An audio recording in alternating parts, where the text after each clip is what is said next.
Greetings, everyone, and welcome to our session titled Beauty's Return, Theological Aesthetics in the Contemporary Setting. My name is Mark McInroy, and this is the fourth and final installment in our series, The Beauty of God, a short course in theological aesthetics.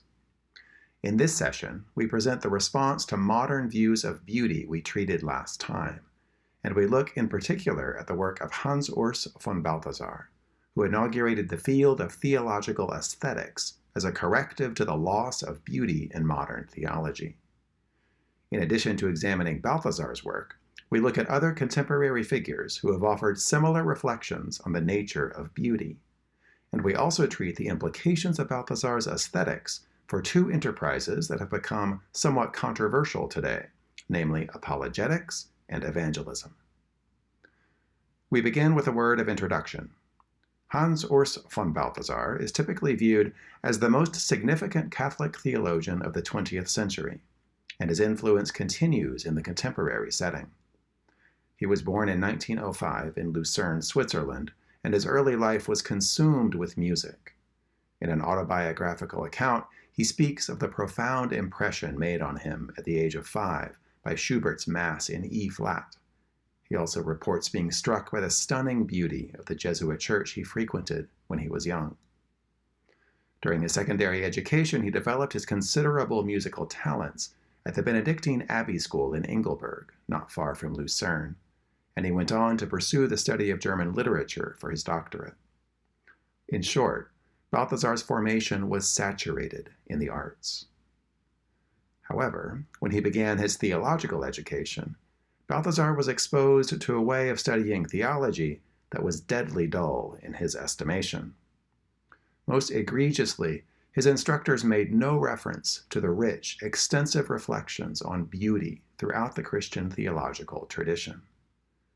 Balthasar chafed against the aridity of his theological education, and he resolved to go about the theological task in a fundamentally different manner. He characterized his time as follows. My entire period of study was a grim struggle with the dreariness of theology, with what men had made out of the glory of revelation. I could not endure this presentation of the Word of God. As a response to this state of affairs, Balthasar embarked on what he called a theological aesthetics, the English translation of which was published in 7 volumes as The Glory of the Lord. He describes his project as an attempt to develop a Christian theology in the light of the third transcendental, that is to say, to complement the vision of the true and the good with that of the beautiful. Balthasar is aware of the derision that could be directed toward such a retrieval of beauty. However, he insists that such cursory dismissal comes at a cost. We can be sure that whoever sneers at her name as if she were the ornament of a bourgeois past, whether he admits it or not, can no longer pray and soon will no longer be able to love. As intimated in these quotations, the sort of beauty of which Balthasar speaks is not merely decorative. Talk of the beautiful does not pertain to surface appearance. We noted last time that during the modern period, the beautiful is cut off from any connection to the objective world. Beauty is reduced to an inner sensibility. And we also observed that for Edmund Burke, the beautiful becomes the dainty. Burke insists that beautiful things are delicate, small, mildly colored, and gently curved. Further, we saw that Burke strictly separates the beautiful from the sublime, such that any experience that actually involves power is relegated to the latter category. These understandings destine the beautiful to become inconsequential. Balthasar, however, appeals to the traditional Christian notion that beauty is a transcendental property of being. As we discussed during our first session, such a view of beauty as a transcendental maintains that beauty objectively permeates all of reality. In witnessing beauty, therefore, one comes into contact with the shimmering depth of being as it shines forth to the human person. Balthasar further notes the profound limitations of the modern understanding of our experience of beauty. One of his most fundamental moves is to expand the category of beauty, such that it includes what had been studiously excised from it by modern figures. How then should we think of the encounter with beauty? What has been lacking in modern treatments? I would like to organize Balthasar's view of beauty around three ideas. First, the beautiful transports us. Second, the beautiful impresses itself upon us. And third, the beautiful makes the impossible possible. And, as we will see, unlike the thinned-out version of beauty that we described last time, this understanding of beauty is worthy of being applied to God. In fact, the features of beauty we describe apply paradigmatically to God, who is the absolutely beautiful source of all beauty we find in the world.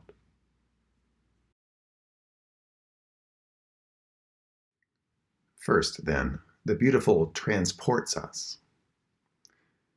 It might be the case that in some instances we assess beauty dispassionately, as modern figures hold.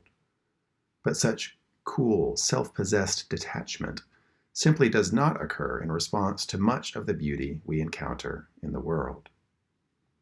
To Balthasar, in contrast to the modern views we examined last time, the encounter with beauty enraptures us. In fact, beauty provokes ecstasy in the precise etymological sense of drawing us outside of ourselves. In this ecstatic response to beauty, we lose all self-possession. The 20th century philosopher Iris Murdoch offers reflections along similar lines. In an essay titled The Sovereignty of Good over Other Concepts, Murdoch begins a brief autobiographical account by describing herself as agitated for an undisclosed reason. As she explains, I am looking out of my window in an anxious and resentful state of mind, oblivious of my surroundings, brooding perhaps on some damage done to my prestige. However, her preoccupied self-absorption is suddenly dispelled when she beholds beauty. As she puts the change, I observe a hovering kestrel, and everything is altered. The brooding self with its hurt vanity has disappeared. There is nothing now but kestrel. The fascination elicited by the hovering kestrel transports Murdoch to another place, one occupied not with self, but instead another reality. As she develops the idea further, Murdoch claims that our preoccupation with self puts a veil between ourselves and reality. We often live in a dull dream consciousness, as she puts it. She suggests that beauty, in drawing us beyond ourselves, pulls us out of our disengaged stupor to a contact with reality. In a work titled On Beauty and Being Just, Elaine Scarry draws from Murdoch's example of the hovering kestrel to claim that when we come upon beautiful things, they act like small tears in the surface of the world that pull us through to some vaster space. The suggestion of these figures is that we are constantly surrounded by a reality to which we become inured, and beauty awakens us from our slumber to behold the real. Balthasar's conception of beauty is similar to those of Murdoch and Scarry, but he is more specific than they about the reality into which beauty pulls us. Ever cognizant that all beauty comes from the absolutely beautiful God, Balthasar holds that the enrapturing encounter with beauty draws us into the depths of being and ultimately toward God and God's self. As he puts it, this is a movement of the entire person, leading away from himself through the vision toward the invisible God, a movement, furthermore, which the word faith describes only imperfectly. It is a movement of man's whole being, away from himself and towards God through Christ. When we speak of God as beautiful, then, we describe this feature of encounter. The glorious God pulls us outside of ourselves, redirects us beyond our own concerns toward God. Another way to put this idea of beauty transporting us is to say that beauty provokes desire. We saw last time that figures such as the 3rd Earl of Shaftesbury and Immanuel Kant assiduously discipline desire, such that it plays no role in our assessment of beauty. Balthasar, by contrast, openly welcomes desire into his discussion of beauty. He is influenced on this point by Pseudo-Dionysius the Areopagite, whom we examined during our first session, and who celebrates Eros in our relationship with God.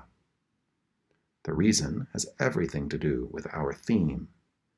Balthasar explains that, for Dionysius, Eros captures the sense of the transport of man's being as such, far better than does agape. Eros appropriately conveys that we vault beyond ourselves when we are struck by God's beauty. Balthasar goes on to quote Dionysius with approval as follows: "The divine Eros brings rapture, not allowing them that are touched by it to belong to themselves, but only to the objects of their love." And hence the great Paul, constrained by the divine Eros, and having received a share of its ecstatic power, says with inspired utterance, "I live, and yet no longer I, but Christ lives in me." These are the words of a true lover, of one who, as he himself states, was beside himself, out of his senses, and unto God, not possessing a life of his own, but the life of his beloved. The God who is beauty, then, provokes the most intense desire we can experience. Such yearning causes us to leave ourselves in urgent pursuit of that glorious God. Beauty transports.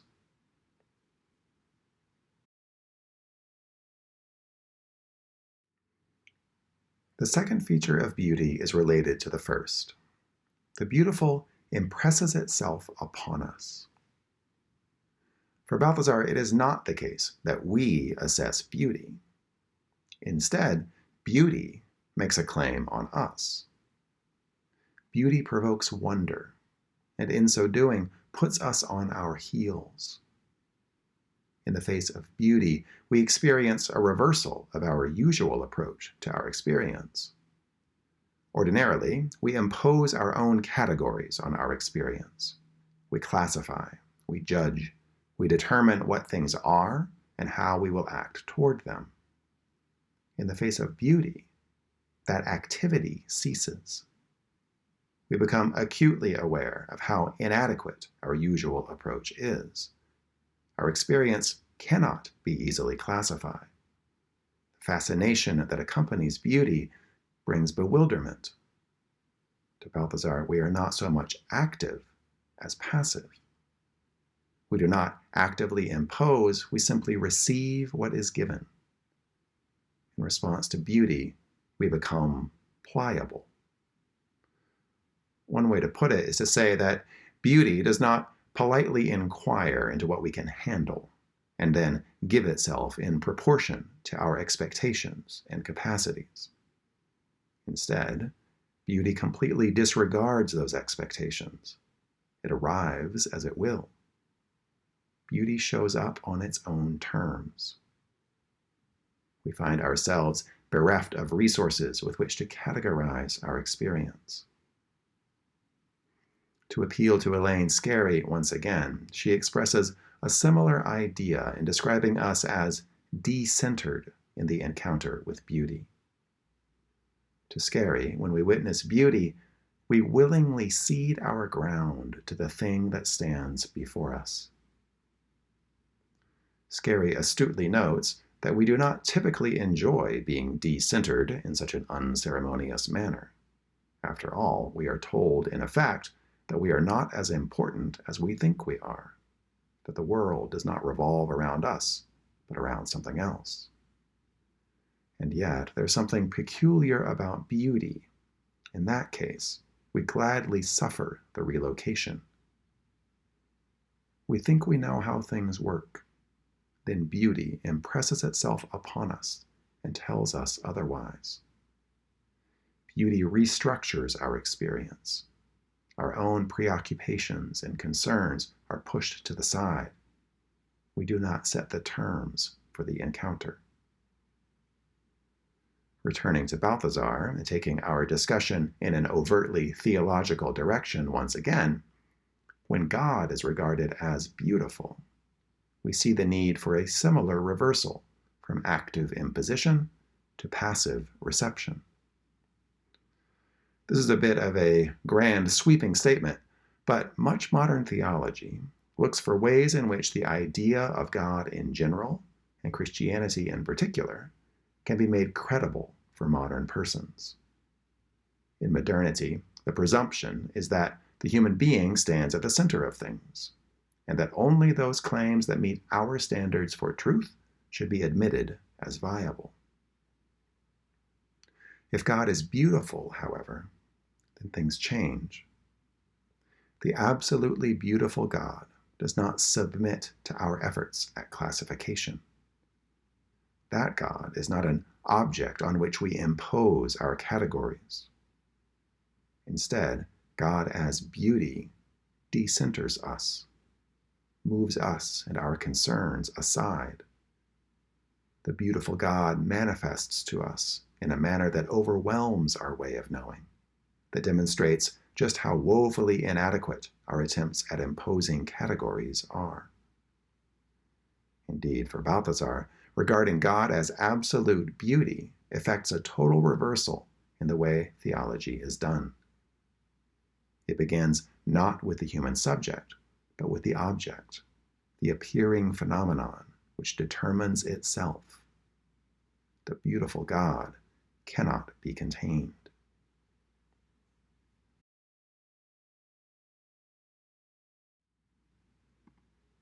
This idea of beauty impressing itself upon us is not far from our third claim. The beautiful makes the impossible possible. I would submit that our most memorable encounters with beauty do not simply exceed our expectations. They go beyond that.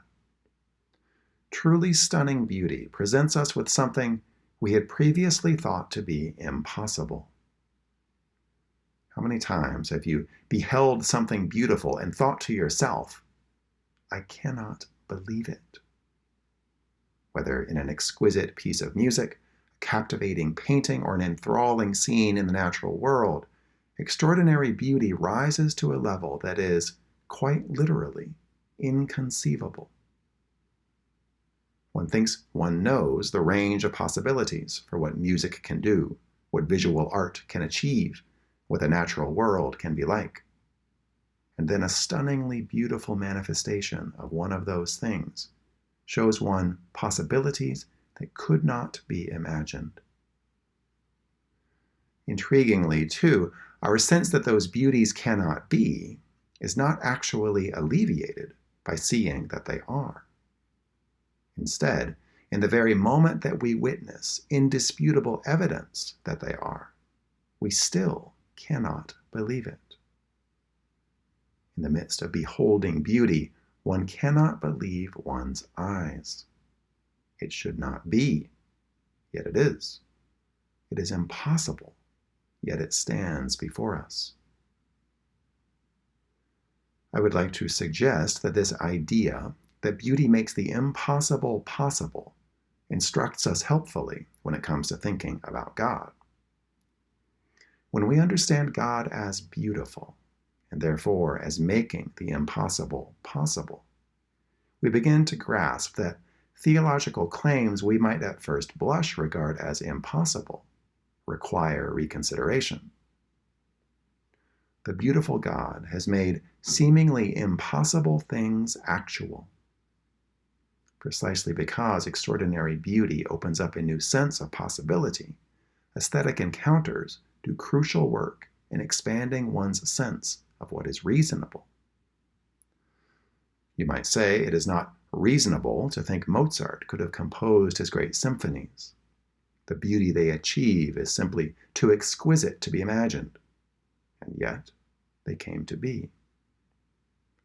Similarly, one might say, it is not reasonable to think that the infinite, transcendent God could become incarnate in a human being, nor is it reasonable to think that the resurrection actually occurred, nor that God will ultimately and definitively redeem the creation.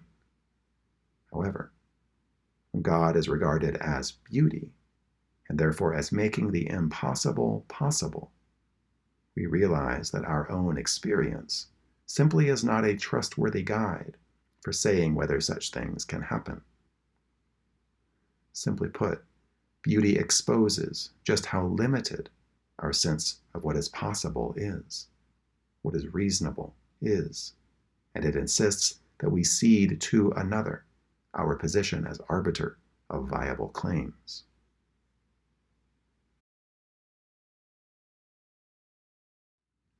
Thus far, we have hinted at issues concerning apologetics, or the effort at making Christianity credible. Balthasar offers an approach to this project that is atypical in a number of ways. He does not conceive of apologetics as many have throughout its history, namely as an effort at persuading a neutral or skeptical audience through careful argumentation. Balthasar does not seek to present a rationale for the truths of Christianity in a manner that any reasonable interlocutor will regard as convincing. Instead, Balthasar begins his apologetics with the claim that God's revelation must be perceived as beautiful before it can be recognized as true. Another way to put it is to say that apologetics to Balthasar is not so much about arguing, but instead showing. The task of the Christian theologian is to point one toward God's glory so that he or she can become attuned to the beauty of revelation. This beauty brings with it its own evidential force. When one recognizes something as beautiful, one has already been persuaded by it.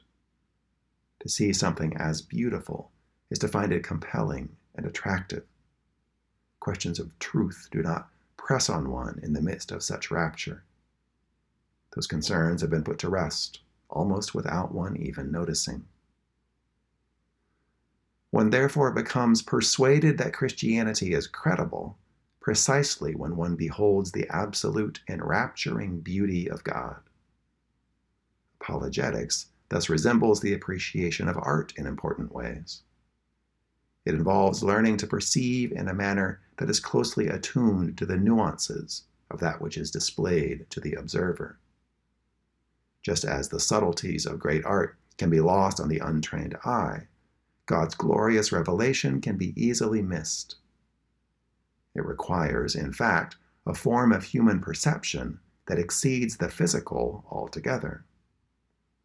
As we discussed in our first and second sessions, divinity is typically regarded as invisible in the Christian tradition.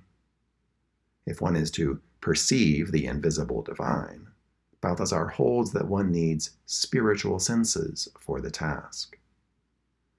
Drawing from Origen, Augustine, and others in the ancient church, Balthasar explains that these spiritual senses perceive the immaterial splendor of divine revelation, and thereby allow the individual to recognize the fullness of God's glory. When determining the credibility of Christianity, there simply is no substitute for being enraptured by the glorious beauty of God.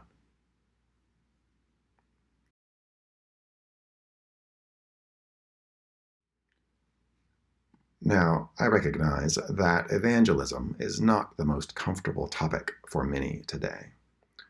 The notion that we should serve as evangelists often elicits feelings of unease and embarrassment. We envision scenes in which we, perhaps not fully convinced ourselves, attempt to persuade an interlocutor to come to church or read up on Christianity. Or we imagine a scene in which a conversation partner is bowled over with claims that make him or her patently uncomfortable. However, when reconfigured through beauty, I would suggest that evangelism can change quite dramatically. Encounters with beauty are not easily kept to ourselves. How many times has a friend gushed to you about a recently enjoyed concert, film, or nature hike? When we are moved by beauty, our natural impulse is to share.